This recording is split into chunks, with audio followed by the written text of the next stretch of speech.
Hi everyone, in this video I'm going to show you how you can use the keyword engagement feature within Trigify and the specific use cases that you may want to be using this tool for.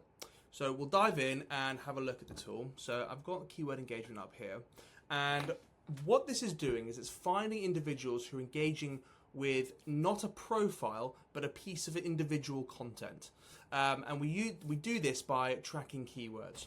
So if I was going to build a search for Trigify, I want to think about some of the topics that may interest our customers.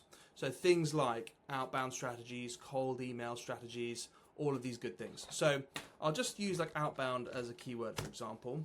So there we go, pretty quick. So what you're able to do is set the date range. So this can be 7 days, 3 days, or 24 hours.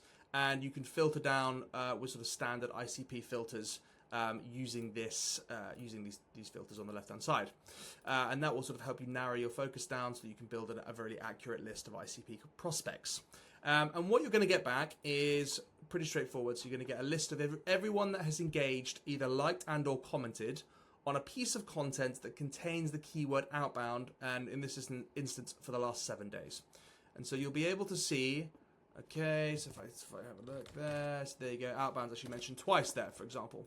So the idea behind this is trying to identify people who are just showing an interest in a certain topic or whatever it may be that you can then tie back to your like offer or service, and ultimately pitch them when you reach out.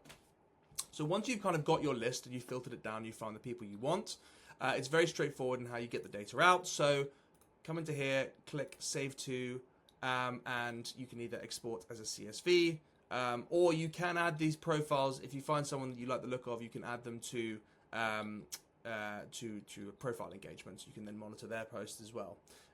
So hopefully that's been helpful, and see you on the next video.